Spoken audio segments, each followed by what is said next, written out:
হাতে সময় কম থাকলে বানিয়ে ফেলো আজকের এই রেসিপিটা।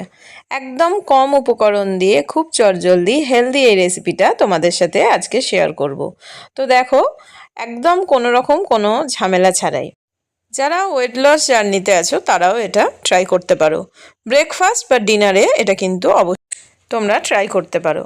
এই রেসিপিটা করার জন্য এখানে যেটা নিয়েছি দেখো, চিড়ে নিয়েছি। চিড়েটাকে পরিষ্কার করে ভালো করে জল দিয়ে ধুয়ে নেব।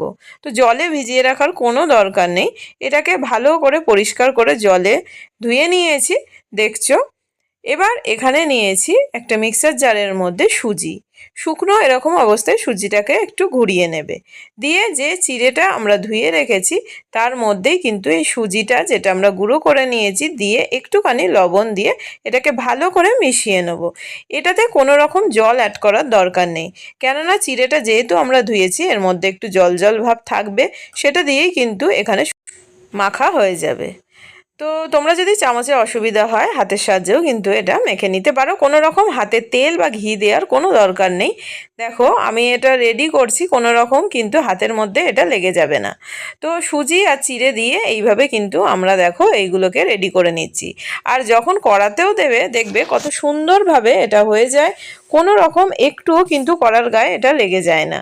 তো এগুলো দেখো তোমরা যতটা পরিমাণে করবে এখানে চিড়ে আর সুজির পরিমাণটা সেম সেম দিতে পারো, বা সুজি কিন্তু একটু কমও দিতে পারো।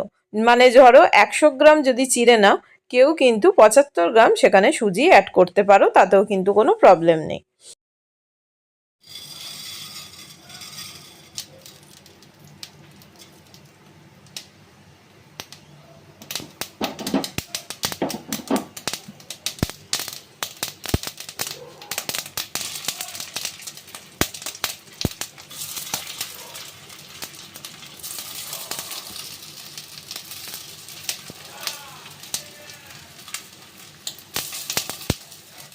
তো দেখতেই পেলে আমি একটা কড়া বসিয়ে দিয়েছিলাম, কড়াতে অল্প পরিমাণে একটু সর্ষের তেল দিয়ে দিয়েছিলাম, দিয়ে ভালো করে কড়ার গায়ে সর্ষের তেলটাকে স্প্রেড করে দিয়েছিলাম।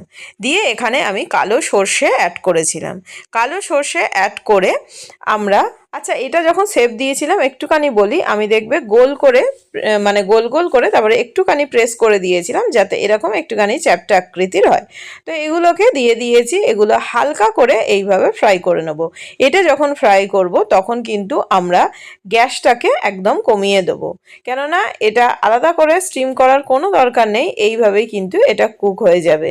তো দেখো কত সহজেই এটা, দেখো কড়ার গায়ে একটুও লেগে যাচ্ছে না, উল্টানো যাচ্ছে।